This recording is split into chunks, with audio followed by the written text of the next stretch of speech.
Thank y'all for being here today. I am here to talk to you about money, but maybe not in the way that you think I would be here to talk to you about money. I am here not to sell you anything, but I'm here to advocate for a money that more accurately reflects the value of our work. And I'm going to do that by comparing and contrasting the US monetary system, which is the system we currently use, and the Bitcoin monetary system. But before we jump into that, I have a very basic question that I had to ask myself before even presenting this. And that question is, how often do you think about money?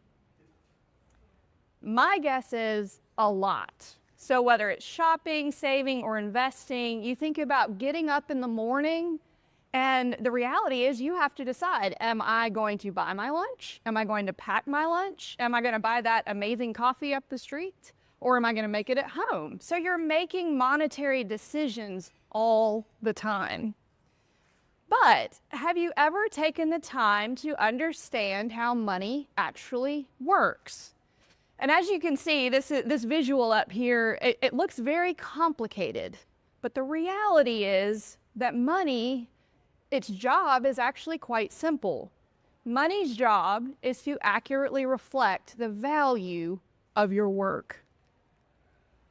So it's not just reflecting the value of your work in just a sphere of we're talking about systems and we're talking about money and policy and things like that. It is very personal because what happens to our money affects us, it affects our families, it affects our entire communities and economies.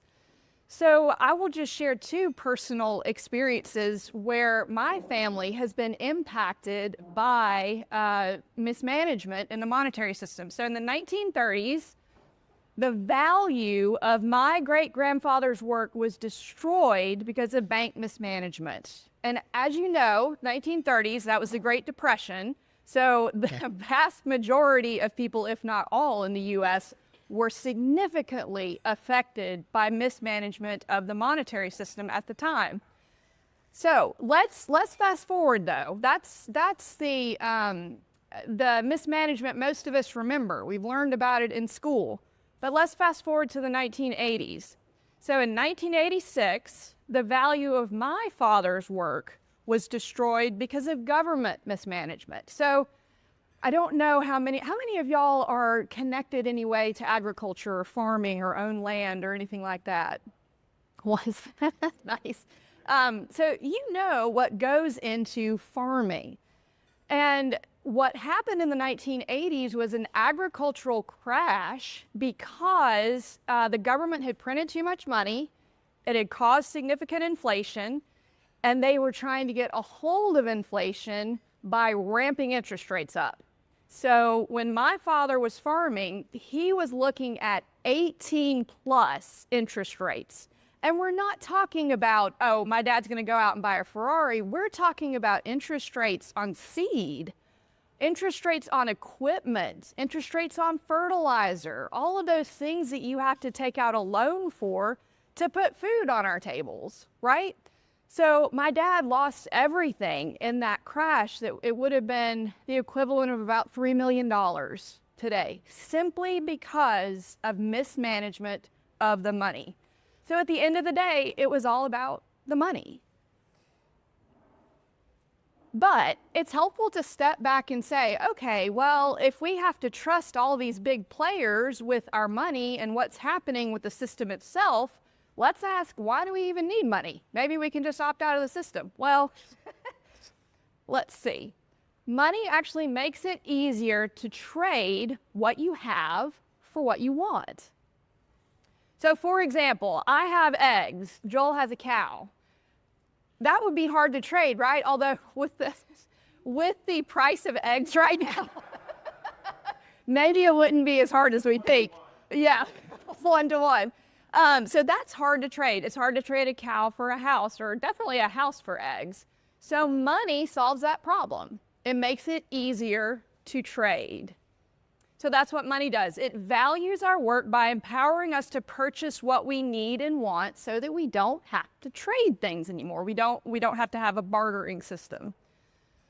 But money doesn't operate alone. Money operates within a system. Just like what I mentioned before, we have the US monetary system and the Bitcoin monetary system. Those are operating within a system. But what does the monetary system do? Well, it creates, distributes, and regulates the money. And this is really important right here because in the US monetary system, the US dollar is what's being created, distributed, and regulated. With Bitcoin, in the Bitcoin monetary system, Bitcoin is being created, distributed, and regulated. So whenever you hear Joel or me or anyone talk about Bitcoin, we could be referring to Bitcoin, the monetary system, or Bitcoin, the money, because it functions as both and it has the same name. I don't know why they did that, but that's what they did.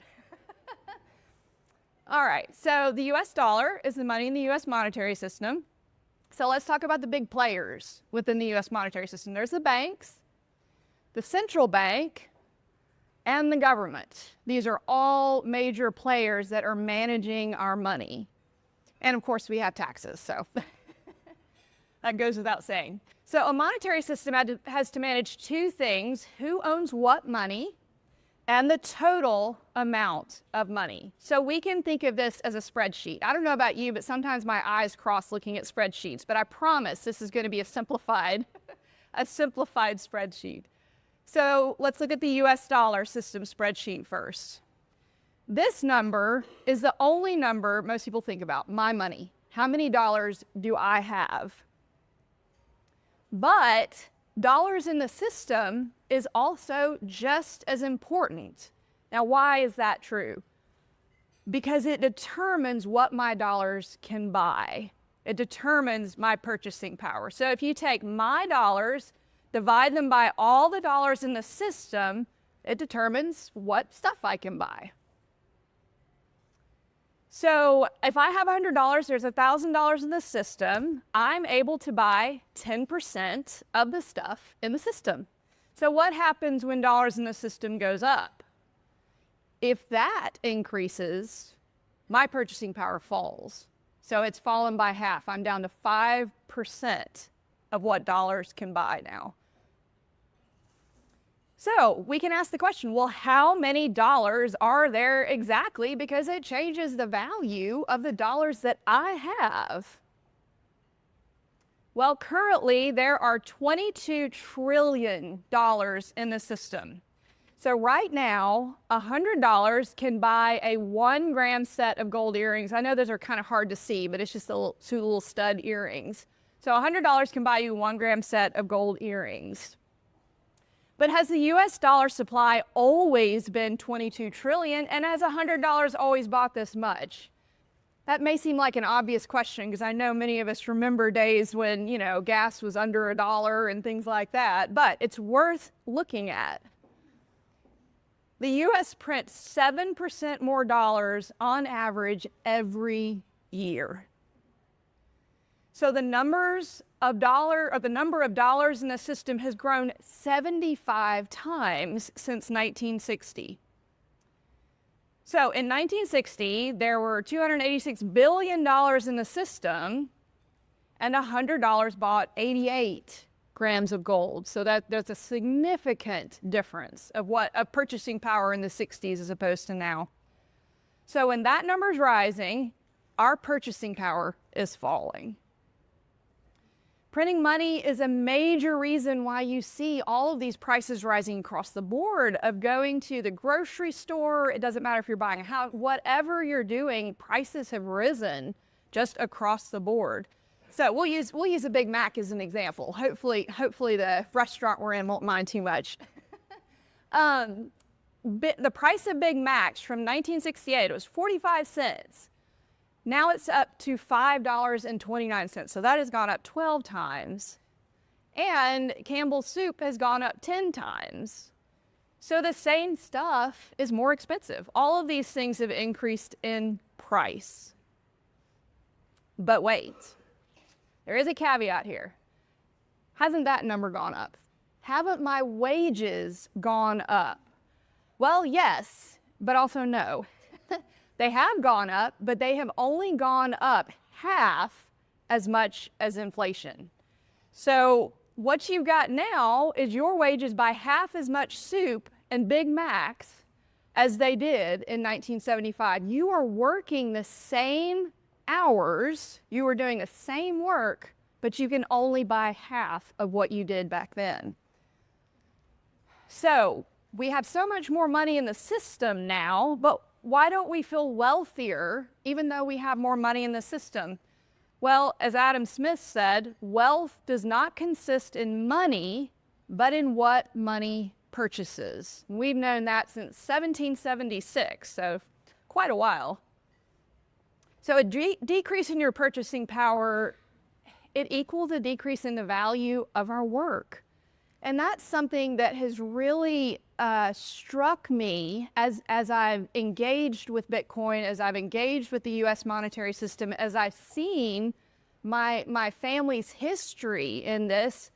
The reality was, it wasn't just money that my great-grandfather and my dad lost. It was their work.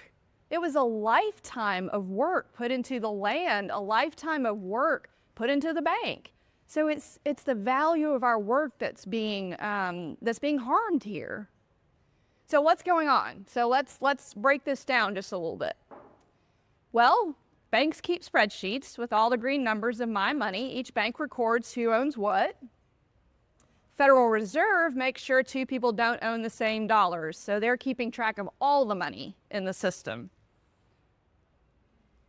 And it's actually a giant spreadsheet or a database. It just runs on computers, and they keep track of all the dollars in the system, even the ones in your pocket.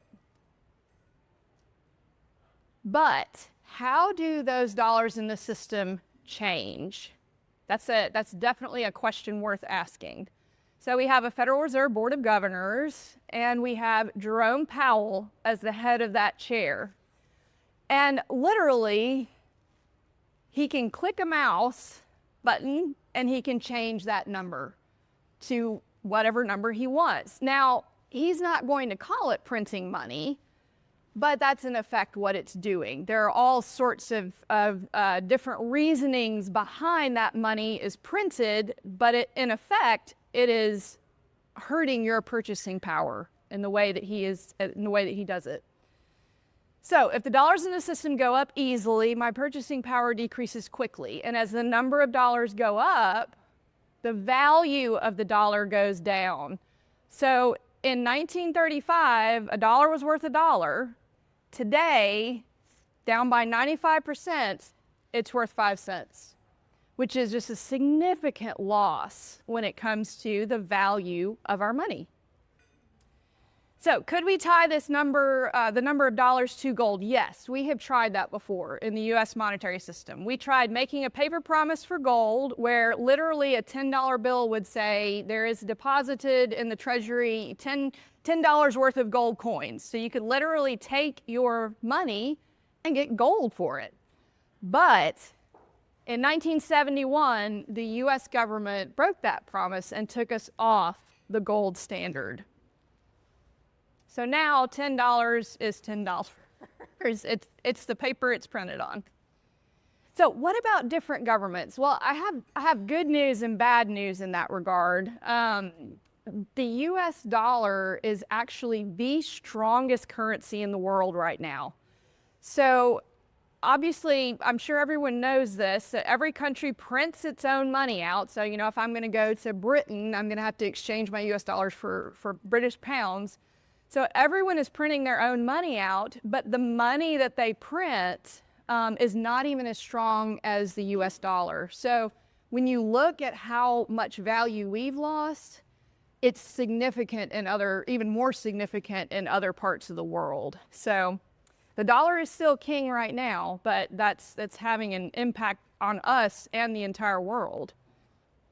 So are there any other options? Well, this is presumably why you're here, because I have the great news of saying there is another option, and that option is Bitcoin. But what exactly is Bitcoin? Well, we mentioned this a little bit earlier, that Bitcoin is a monetary system and it runs on software and it creates its own money, again, called Bitcoin. So it works like a spreadsheet that runs on computers, and it keeps track of my Bitcoin. If only I had 10 Bitcoin right now. I think it's at 103,000 per Bitcoin. That would be really nice, but it keeps track of my Bitcoin and your Bitcoin, and it limits the total Bitcoin in the system to 21 million. Anybody remember what the total amount of US dollars in the system was? 22 trillion. So this has a hard cap of 21 million, and it cannot be increased. All right, so Bitcoin software has hard-coded rules about who owns what and to enforce that 21 million limit. Now, this is a very important point, because when we were looking at the US monetary system, do you remember the big players in that system? Right, the banks, the Federal Reserve, and the government? Bitcoin automates that. So Bitcoin as a monetary system is not being manipulated by individuals or organizations or governments. It's hard-coded to automate these rules that it essentially lives by. So it's an important distinction between how these two monetary systems function. So the two main rules are who owns what and to enforce that 21 million limit. So first rule. All right, ownership of Bitcoin is protected by encryption keys. Now, if you have further questions about encryption keys, then at the end of this, I will hand them over to Joel, because how this works is too genius for me. I have looked into it, and it's incredible the way that the encryption keys work. But the main thing you need to remember is that it would take all the computers in the world 1 billion trillion years to crack one Bitcoin key. Now, if you use a third party, you know, that is a different story as far as how that works. So things like third parties can be hacked, but in self-custody with your own encryption keys, it's basically unhackable, as Joel would say. All right, so the computers running Bitcoin software, they connect to each other, and they make exact copies. So there's not just one overall spreadsheet keeping track of that. All the computers on all the networks are keeping track of it, until there's over 100,000 Bitcoin computers running the network, and they have all the same numbers. So if I have a key, I can send or spend my Bitcoin, and the numbers change on every computer. Again, not a centralized computer, every computer that is running the Bitcoin software. All right, rule number 2, the enforcing the 21 million limit. So this is from the White House. The Bitcoin protocol permanently caps the total supply of Bitcoin at 21 million coins and has never been hacked. The White House has done its homework, and this is what they've said. So it's never been hacked, and it limits that supply. So 21 million is all the Bitcoin. No one can make more. If they try to, Bitcoin is hard-coded to disconnect them. So they're over here with their little spreadsheet in their system all by themselves. There's no connection that's happening there. All right, so the value of Bitcoin is going up as more people adopt it, and the money in the dollar system is losing value. So money in the Bitcoin system is gaining value, but, and this is a very important question to interact with, Bitcoin's price is volatile. I'll just tell y'all a little story. When Joel gave me, you know, he periodically gives Bitcoin away, and I think he gave me $30. And when I opened my account, it was like, you have $30, and then suddenly it was $29.99, and then suddenly it was 30.05 or something like that. So, you know, I say that to say, don't let that make you nervous. You're just able to see in real time what the market's doing, which is pretty incredible. to be able to do. So let's talk about that volatility though, so that y'all have the confidence to be able to see what's going on here. All right, where does that price volatility come from? Well, we're still extremely early in the adoption cycle. We're at 3% of adoption. Bitcoin in 2025 is at 3%. So that's like online banking in 96. I don't know anyone who did online banking in 96, but I wasn't thinking about it at the time then. Social media in 2005 and the internet in 1990. So all of those technologies have changed the world, but it took time for them to change the world. So we're just very early in the adoption phase. Another thing to keep in mind is how volatile the world is. It's incredibly volatile. There are things going on all over the world. But the US dollar is actually a big player in all the things that are going on in the world. So the US dollar right now is 18% of the entire world's money. Again, US dollar is used by other nations as well. So the US dollar is like a large ship in a large ocean. The dollar is sinking slowly. And Bitcoin, in comparison, is only 1.3% of the world's money. So again, back to that volatility issue, Bitcoin's a little bit like a small little boat in the ocean. It is getting there and it is growing, but right now you're going to feel it. You're going to feel the ups and the downs. Yes, smaller systems go up and down more easily. Larger systems are more stable. But Bitcoin will get there. It's just going to take time. So when in doubt, zoom out. And this is very important to keep in mind. Again, as you see that volatility kind of going up and down. All right, this is Bitcoin's price history every day. You can see all the jagged edges there, the drops and the higher points as well. But look at it every year. That's starting to smooth out. Every 2 years, we're pulling back even more. It's smoothing out even more. 3 years, and as you notice, it's all uphill. It's going up in value. And 4 years, you've just got a nice smooth line there. All right, this is, as Joel mentioned at the last meeting, this is one of his favorite quotes, and it has really grown on me because we tend to overestimate the effect of a technology in the short run and underestimate the effect in the long run.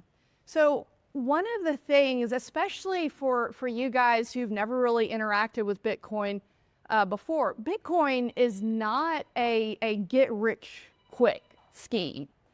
As you can see from this PowerPoint, it is a new technology that is changing the world. But again, that takes time. And so, you know, in the long run, being able to automate a monetary system, it's never been done before, not in the digital age, of being able to do that. So again, this is not about some kind of get-rich-quick scheme. You know, you're not going to have $1 million in your bank account tomorrow if you invest in Bitcoin today. But the technology and the genius behind it is what we're investing in, essentially. It's the solutions that solve so many of the problems in the monetary system that we're using. So all that to say, we have something now that my great-grandfather and my father never had, and that is a choice. They were forced to use the monetary system that they were born into. You know, and in some ways that worked out well. In some ways it was absolutely devastating. So it's beautiful to me that now we have an option that we've never had in the history of the world. And that option is Bitcoin, a better system and better money. Thank y'all so much for coming. If you want to learn more, we have joelbaumgar.com live, and it's got all of, I mean, as you know, Joel has an incredible amount of resources that he's created himself. All of those resources are going to be available at Joel Baumgar. Also, if you are interested in just the community of Bitcoin, of being able to ask real-time questions, feel free to join our Bitcoin group. We have a little Facebook group, and that way, we can answer any questions you have in real time.